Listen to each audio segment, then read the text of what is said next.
Pois é, gente, a economia volta ao centro do debate em um ano em que cada decisão ganha peso eleitoral.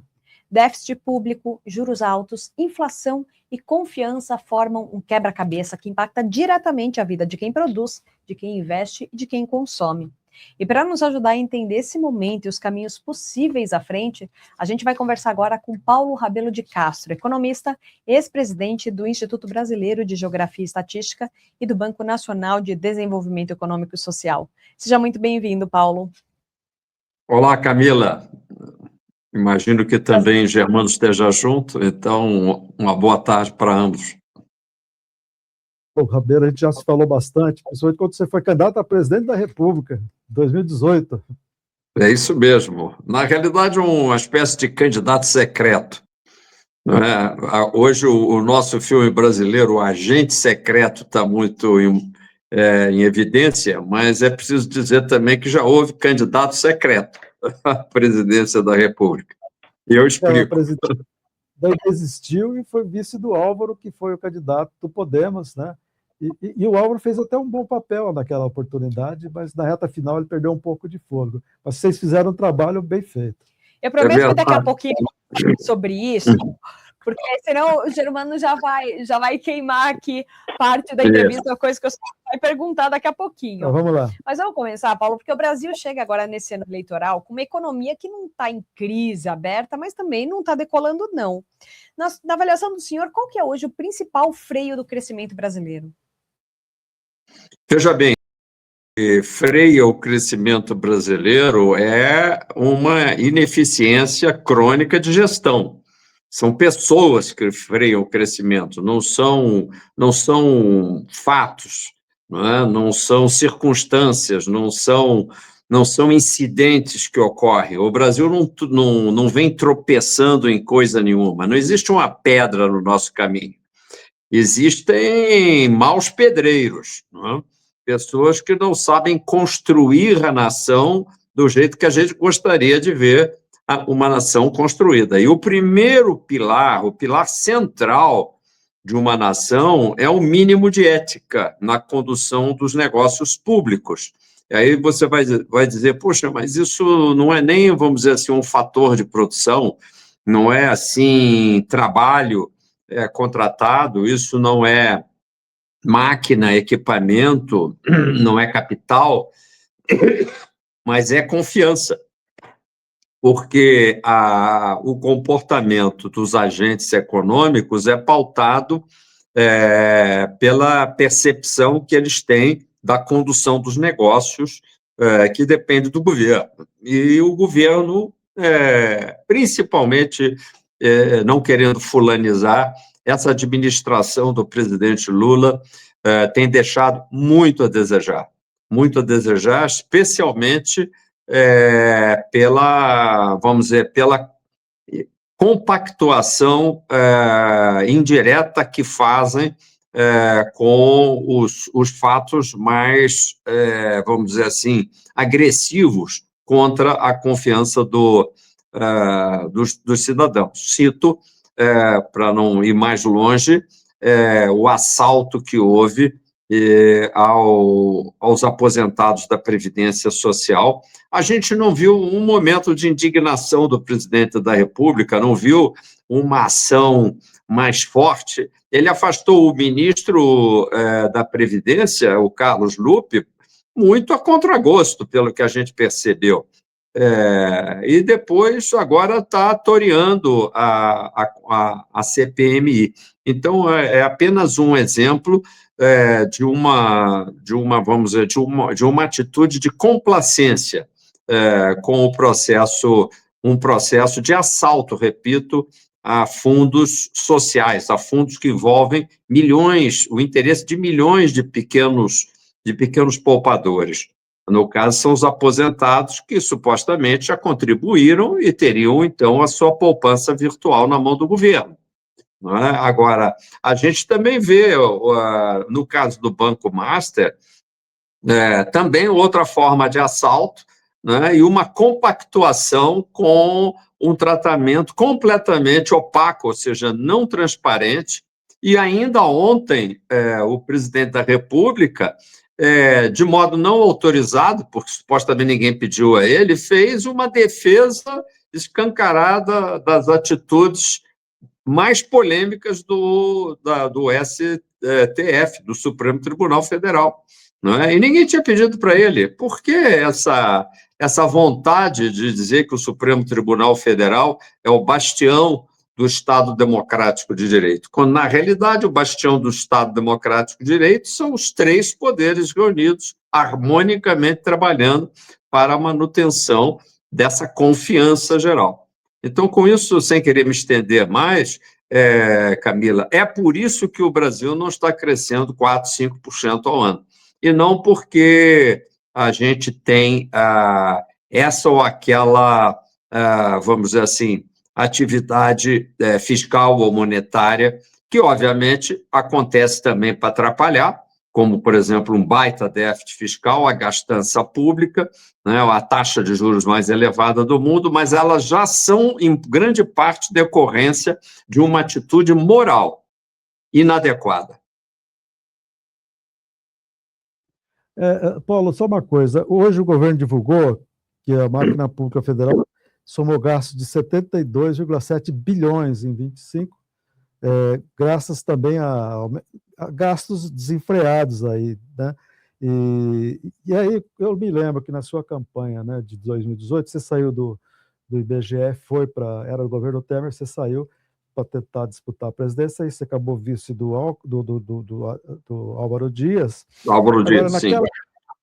Naquela época você já tinha como meta de campanha, você falava que tinha que reduzir a dívida pública e que tinha que desinchar a máquina também, que era muito pesada. Que é basicamente o que ainda acontece, né? Acho que 8 anos depois, a gente está no mesmo quadro hoje, né? Na mesma situação, de enxugar... Praticamente na mesma situação. Você pontuou bem, não houve uma melhora qualitativa. E aí, como é que faz para colocar a economia nos trilhos com todo esse peso que a máquina pública dá? Porque os juros são altos, aí tem que pagar mais dívida, né? E aí aumenta a dívida, a gente fica nesse beco sem saída que a gente já vive há anos, né? Exatamente. Exatamente. Deixa eu dar uma rapidíssima explicação de algo que é tecnicamente complexo, mas vamos tentar, em 2 ou 3 frases, dizer que quando o governo ele resolve gastar muito mais do que ele arrecada, que é exatamente o conceito de déficit primário, ou seja, aquele déficit que ocorre por cima da disponibilidade de recursos que o governo tem. Isso já num país que tem que pagar ainda 1 trilhão de juros, que não está nessa conta, nota bem, o déficit secundário ou financeiro não está na conta primária. Portanto, nós aqui estamos falando de uma necessidade, vamos dizer assim, também de comportamento minimamente ético, que é não gastar mais do que o total da arrecadação, que bateu no ano passado, mais uma vez, todos os recordes. Ou seja, como eu dizia para a Camila, não é um tropeço. O Brasil não está tropeçando porque ele carece de recursos de arrecadação. Não.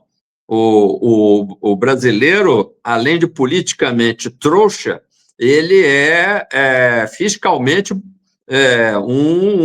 vamos dizer, um ser obediente, para não desmerecer o bom pagador de tributos, mas é um sujeito que não questiona e vai pagando. E paga muito. E o total da arrecadação, Germano, encostou em 3 trilhões. É algo muito, muito grande, né? Basta a gente pensar quantas mega-senas aí de 1 bilhão que mobilizou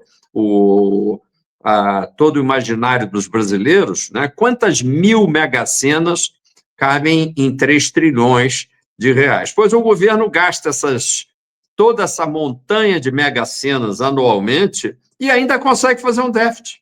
Então, isso é muito ruim. Aí o Banco Central, quando vê a pressão que que esse gasto sem lastro faz na economia, ele olha um modelo em que ele ali, como se ele estivesse na Suíça ou em algum outro lugar mais avançado e muito mais organizado do que essa bagunça fiscal, e coloca uma meta de apenas 3%, 3%, 2, 3%, que é a possibilidade de elevação da média dos preços durante um ano inteirinho, dividido por 12 meses, aí no caso, você basta fazer a conta, uma sensibilidade, se olha, qualquer bobagem e qualquer elevação de preço, inclusive preços que são controlados pelo próprio governo, como é o caso da energia elétrica, e bomba.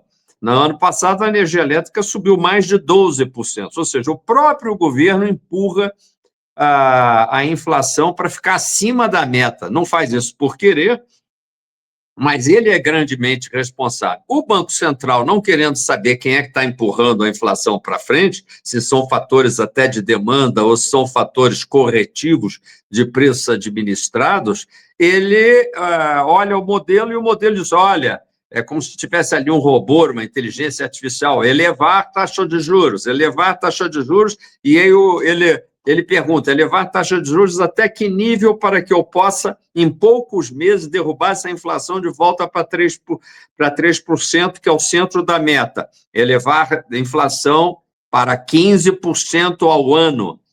Então, a Selic vai para 15%, e manter esse nível elevadíssimo até que a inflação comece a estar muito próxima do centro da meta, que é também uma outra infelicidade, quer dizer, não dá tempo nem de que esse ajuste se espalhe um pouco mais no tempo.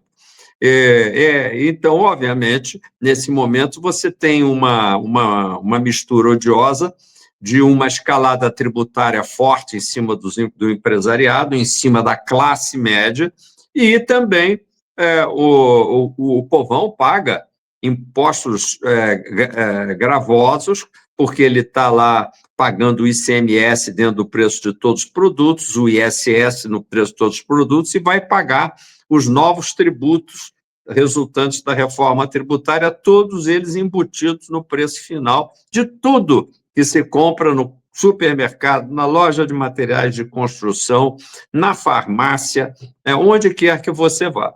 Então, obviamente, isso somado a uma taxa de juros a mais elevada do mundo, não só porque a taxa básica é 15%, mas também porque toda a estrutura de empréstimos bancários no Brasil é gravada por taxas enormes e que ficam maiores ainda quando o sujeito tropeça no cheque especial ou deixa de pagar um cartão de crédito, aí as taxas passam a ser escandalosamente as mais elevadas. Aliás, não há nem comparação, porque em outros lugares do mundo não há nada semelhante com as taxas de juros praticadas no mercado de cartão de crédito e de empréstimos diretos de bancos, como aqui no Brasil. Não preciso dizer mais nada para dizer, olha, o brasileiro vive assim muito apertado, tem altos níveis de endividamento. E aí vocês perguntarão, mas então a perspectiva de 2026 é horrível? Não, porque essa já é uma situação crônica. O brasileiro já está trabalhando com todos esses fatores embutidos. Aí, obviamente, ele cresce pouco, é como se fosse uma planta cultivada num potezinho inadequadamente pequeno, ela não morre, mas ela tem vamos dizer, um comportamento vegetativo pobre, né, muito franzina, e fica ali, fica vegetando, né? Ela poderia florescer? Poderia, mas aí eu teria que fazer o que normalmente aí os custos de jardinagem indicam. Você tem que aumentar o tamanho do pote, você tem que colocar um fertilizante, você tem que fazer a gestão dessa jardinagem, coisa que o Brasil não faz. Não há jardinagem econômica adequada no Brasil. A gente está conversando hoje com Paulo Rabelo de Castro, que já passou pelo comando de instituições estratégicas do Estado brasileiro. Paulo, na prática, o que falta para o Brasil transformar os diagnósticos econômicos corretos em políticas que, de fato, se sustentem ao longo dos governos?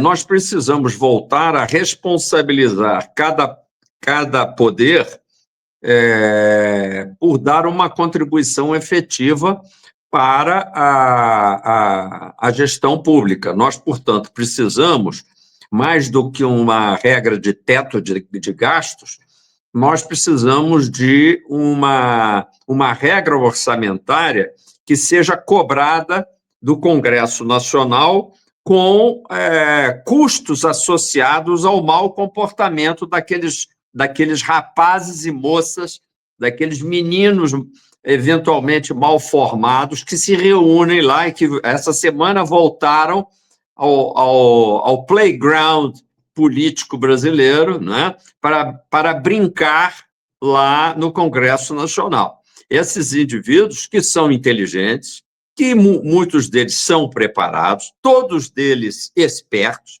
porque o último bobo que foi eleito já morreu, né? Então eles podem ser exigidos muito mais do que aquilo que hoje deles é exigido. Para isso é preciso que um poder executivo, ou seja, o presidente da República, a presidente da República, se for mulher, junto com a sua equipe de governo, tenha a capacidade de dialogar de um modo respeitoso com esse Congresso Nacional, atribuir responsabilidades a esse Congresso, de forma que o Congresso possa ter aquilo que ele acha que é vantagem para ele. E a grande vantagem hoje nem são os altíssimos salários que eles recebem, as remunerações, são as emendas que eles mesmos aprovam para as suas bases políticas. Tá bom, vamos aceitar as emendas para as bases políticas, desde que elas caibam na conta orçamentária efetiva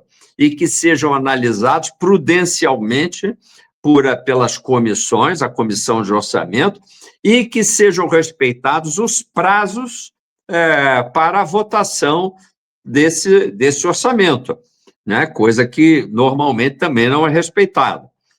Então, é preciso que o Congresso seja cobrado desse exercício. E na hora que a gente estabeleceu uma lei orçamentária que estabeleça limitadores dos gastos, o Germano perguntava sobre qual era a abordagem que a gente fazia quando analisamos isso. Uma abordagem que foi já utilizada em vários outros países para fazer um reequilíbrio, e esses países não são subdesenvolvidos, é a Alemanha, são os Estados Unidos, para apenas citar dois, que depois de utilizar essa regra de disciplina de orçamento, não ficaram mais pobres, nem deixaram de gastar, e nem tiveram seus orçamentos comprimidos. Aliás, isso aconteceu, inclusive, num país próximo de nós, que é Portugal. Muita gente inicialmente chiou lá, e a gente vê o que é Portugal hoje. Um país que dá gosto, porque superou aquele rápido momento de ajuste, sem sacrifício, de fato, sem sacrifício extraordinário para ninguém. E por quê? Porque, basicamente, se atribuiu, Germano, uma análise de corte bastante módico para cada rubrica orçamentária. Portanto, a gente não tem que sair cortando apenas as rubricas sociais, nem cortar só os gastos financeiros. Nós temos que fazer uma avaliação de toda e qualquer rubrica. E por quê? Porque é isso que a gente faz em casa. Eu faço, você faz, a Camila faz e a maior parte dos brasileiros faz, que é analisar todos os gastos, não são apenas alguns, porque na hora que a gente consegue fazer uma reavaliação honesta de todos os gastos, a gente vai descobrir que algumas rubricas não precisavam estar lá, que a gente pode passar sem aquilo, então a gente pode cortar aquele determinado gasto. Outros a gente tem que cortar muito pouco, 5%, 10%, né? E, eventualmente, haverá até um outro gasto que a gente precisa aumentar. Como pode ser o caso até na saúde, não sei. Mas o que é importante é que a gente avalie sobre o prisma daquilo que é um princípio constitucional, a eficiência. E quanto que a gente tem feito isso na avaliação orçamentária? Nunca. Nunca. Então, não pode dar certo. Mas tem um caminho para dar certo. E o caminho começa atribuindo essa responsabilidade para o Congresso, que, por sua vez, é provocado pelo outro poder, que é o poder executivo, que não faz o seu dever de casa, não apresenta um projeto consistente de orçamento, portanto, ele quase que convida o Congresso a agir de modo irresponsável. E depois que existem conflitos que são configurados, o Poder Judiciário se arvora em ser o árbitro disso, que também é errado, porque aí ele passa a ser um protagonista legisferante, ele passa a entrar embora até atuando no sentido de atender a uma demanda, a um conflito, uma lide, ele, no entanto, ele está invadindo a seara que deveria ser do Congresso Nacional com o Poder Executivo. E, portanto, nós temos aí um conflito permanente entre os poderes, o que invoca, eventualmente, até uma proposta de emenda constitucional que precisa ser discutida de reequilíbrio dos poderes. Não é um assunto propriamente econômico, mas é um assunto mais profundo. Diz respeito ao reequilíbrio jurídico e político dos poderes, para que cada um deles faça o seu dever de casa com responsabilidade, tenha custos associados a não fazer esse dever de casa, não é? E, obviamente, esses custos são por vários mecanismos. No caso, por exemplo, recente está se discutindo um código de ética para o Supremo Tribunal Federal. Aí eu pergunto, por que o código de ética já não existe? Já deveria existir. E não deveria ser nem matéria de debate. Deveria ser objeto de uma reunião, sei lá, de meia hora entre esses 11 ministros para dizer, sim, falha nossa, a gente devia ter o código ética assim, semana que vem já está pronta uma versão para debate, e daqui a um mês está rodando. Não, nós vamos ter ainda muito seminário, muita discussão e muito discurso para implantar algo que eles têm a obrigação de fazer ontem. E é por isso que a gente não vai para frente. Paulo, nós estamos falando com Paulo Rabelo de Castro. Bom, Paulo, eu só estou lembrando aqui porque você dá aula na Fundação Getúlio Vargas, já estou também em outras aulas. Agora, você estudou no passado lá na Universidade de Chicago, né? Você tinha como professores, que eu estou vendo aqui, o Milton Friedman, o Gary Becker, o Theodore Schultz, todos eles foram ganhadores do Nobel de Economia. Quer dizer, foi muita sorte, um timaço, né? Tenho muito orgulho disso. Quer dizer, você é uma das pessoas que tem uma experiência vastíssima, que poderia, né, estar ajudando aí na elaboração de vários procedimentos na economia. Agora, eu vejo assim que a gente parece que está entrando num círculo vicioso, né, que você tem uma inflação alta, daí você sobe os juros, e subindo os juros você não tem investimentos, porque você tem um juro real. Exatamente. 10%, exatamente, Germano. Eu não quis me alongar, mas as consequências de você ter um juro excessivamente elevado são gravíssimas. A primeira e mais básica é que juro muito alto, investimento bastante baixo. Mas nós estamos vendo investimentos no agronegócio, etc. Sim, em alguns segmentos onde existem taxas direcionadas de juros diferentes dessa taxa básica, você até consegue manter investimentos. Mas se você olhar o comportamento da nossa indústria, por exemplo, e a indústria realmente paga taxas de mercado, salvo uma ou outra, um ou outro ramo, uma ou outra empresa que consegue estabelecer um projeto, por exemplo, que é contemplado lá pelo BNDES e que não tem taxa subsidiada, mas tem uma taxa mais favorecida, mais próxima da taxa internacional, né? Uma taxa normal. A indústria paga taxas anormalmente elevadas e, portanto, se você pegar o índice de produção da indústria brasileira, ele está na mesma posição de praticamente 20 anos atrás. Você já imaginou isso, Germano? Esse é o grau de estagnação da nossa indústria. Nosso parque industrial está todo obsoleto. Ele não consegue concorrer com a Europa quando a gente abriu o mercado. Não. Mercosul com a Europa, não consegue concorrer, né? A gente vai ficar. Mas volto a repetir, o Brasil é tão grande felizmente para nós, ele é tão regionalmente diversificado, setorialmente espalhado, que a gente, ao mesmo tempo que tem uma cabeça no forno, a gente tem outros pés na geladeira. A geladeira está fazendo frio demais, mas uma outra parte do corpo está com temperatura média mais ou menos normal. O que eu quero dizer com essa imagem estranha é que os pedaços menos travados da economia, e esses pedaços menos travados estão associados ao agronegócio, não é? Estão associados, em parte, à construção civil, não é? Estão associados à mineração, estão associados a vários segmentos de serviços que não dependem de verba pública e que conseguem viver com um razoável grau de capitalização, aí o setor de serviços é enorme.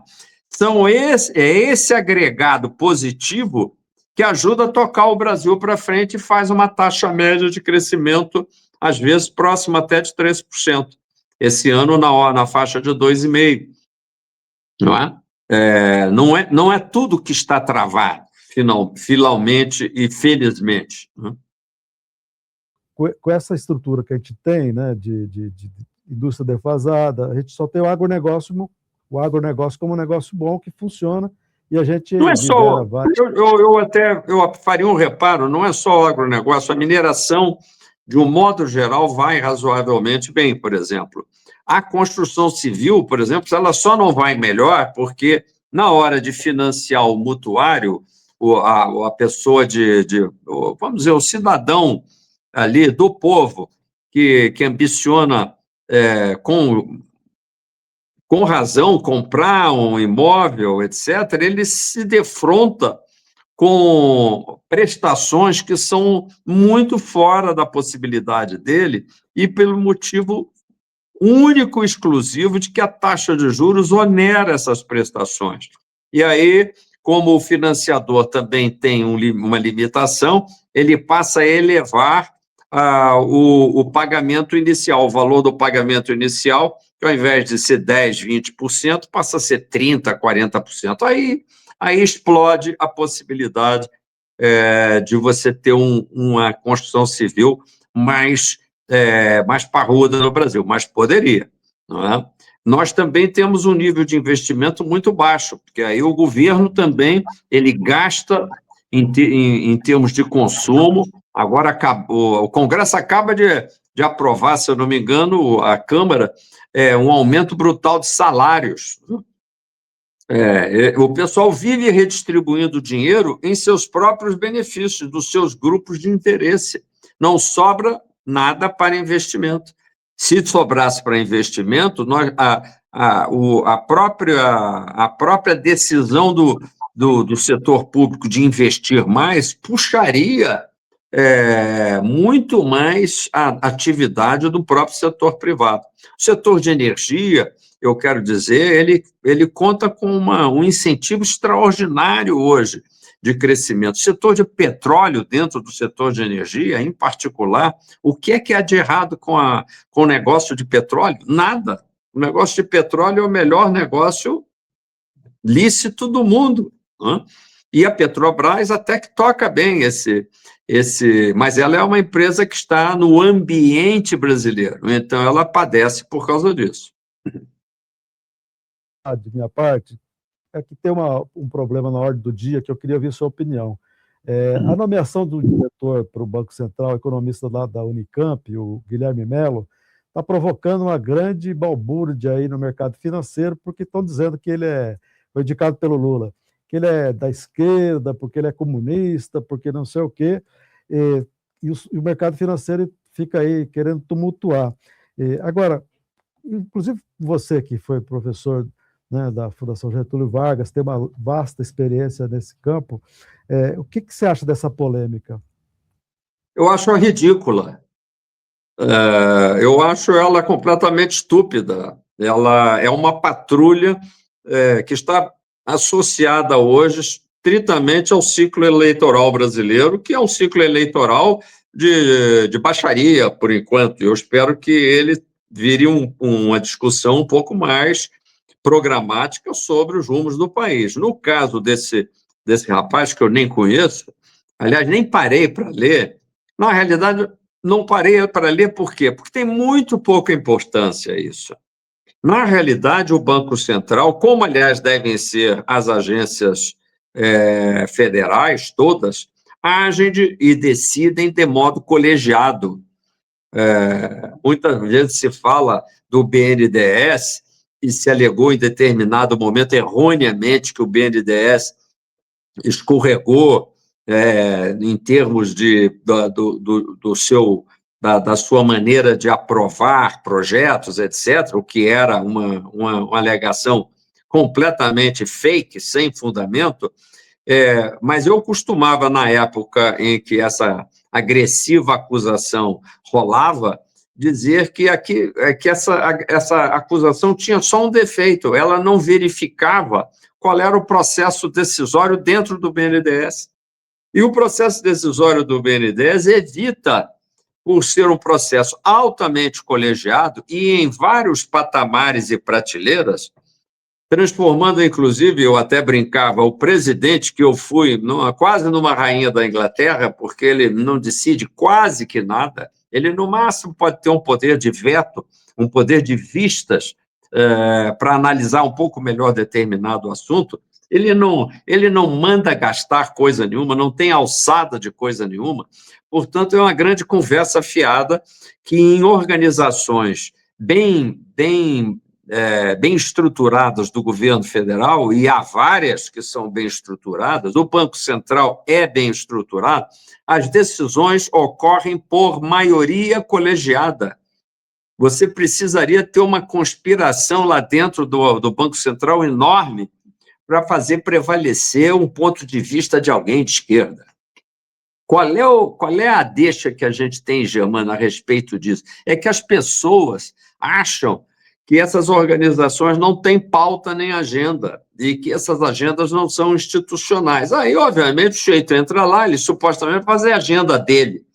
Não existe agenda do Guilherme Melo. Ele vai lá e vai ter que perguntar, se ele for um bom servidor, qual é a agenda do Banco Central. E ele é que tem que se enquadrar a agenda do Banco Central. E não o contrário. Agora, o dirigente do Banco Central, o presidente, o dirigente máximo, ele é que vela por dotar essa organização de uma agenda própria, republicana, como se costuma dizer. Eu vou dizer para você uma coisa curiosa, rapidamente, do meu depoimento sobre gestão pública no IBGE, que é uma instituição que me orgulhou imensamente de lá estar. Fui mal recebido de início, porque a turma tinha uma certa prevenção, achava que era o sujeito liberal, consultor, que ia lá para olhar os dados da inflação, um monte de bobagens. No final, nós saímos bastante, vamos dizer, queridos e prestigiados por uma organização que pôde olhar o nosso trabalho. Qual foi o nosso trabalho? Um trabalho de instituir uma pauta republicana, metas, e colocar a organização inteira para conseguir cumprir essa meta. A principal era o censo agropecuário, a outra era organizar uma pesquisa dos orçamentos familiares, e depois havia uma série de outras pautas importantíssimas, todas atrasadas naquele momento, e nós conseguimos cumprir essa pauta. Mas por quê? Porque as pessoas se mobilizaram. E aí você vai dizer, mas, ô Paulo Rabelo, mas é claro, você, para fazer isso, você levou o seu time lá para dentro do IBGE? Não. Quantos diretores você trocou em relação aos diretores que você lá encontrou da gestão anterior, que era do PT? Eu vou dizer para você, nenhum diretor. Quantos ficaram da gestão anterior, que era do PT? Todos. Eu não tinha tempo de ficar procurando ninguém para botar de diretor. Eu, quando verifiquei que todos os diretores, depois de uma rápida conversa, eram pessoas capazes e que, no máximo, estavam esperando uma reorientação de pauta institucional, tudo funcionou muito bem. Então, dou esse depoimento. E fui até o final, todos eles, os mesmos diretores que lá estavam antes, e até, inclusive, com a ajuda da nossa presidente anterior, a doutora Vaz Malha, que ajudou-nos fazendo uma representação internacional do Brasil. Eu usei todo mundo. Bom, acho que a economia ela não se faz apenas com números, mas com escolhas, prioridades e responsabilidade ao longo do tempo. Exatamente. Um ano que é super decisivo. Entender esses caminhos é essencial para o futuro do país. Eu quero agradecer muitíssimo a participação do senhor Paulo Rabelo de Castro aqui com a gente nessa entrevista, que foi sensacional. Camila, não sei se foi sensacional, mas eu gostaria muito de deixar um recado para 2026. Apesar de toda a nossa análise crítica, 2026, apesar de tudo, vai dar certo, porque no final do ano, fora a Copa do Mundo, que eu espero que, quem sabe, dê certo, nós temos lá um bom gestor, lá, um italiano, lá, sei lá qual é a nacionalidade do camarada. Mas, no final do ano, nós temos que arrumar um outro treinador com mais responsabilidade ainda de cada brasileiro que está nos ouvindo e dos milhões que não estão, eventualmente, acompanhando esse debate, mas que vão prestar atenção na última hora. Eu espero que a gente tenha uma surpresa muito agradável em termos de alternância de poder. Não estou fazendo uma propaganda oposicionista. Eu acho que nós temos que fazer alternância de poder e, digo mais, fazer alternância de geração. Nós temos que buscar um gestor da nova geração. Nós temos que modernizar e tornar mais jovem o time que nos conduz no Brasil a partir de 2027. Esses são os votos que eu deixo para o Brasil, que vai dar certo. No feijão com arroz, vai ser isso aí que tem, com um pouquinho menos de taxa de juros e até, eventualmente, bolsa em alta. Muitíssimo obrigada, Paulo. E espero que o Brasil traga o título também esse ano, hein? Estou aqui confiante no Ancelotti também.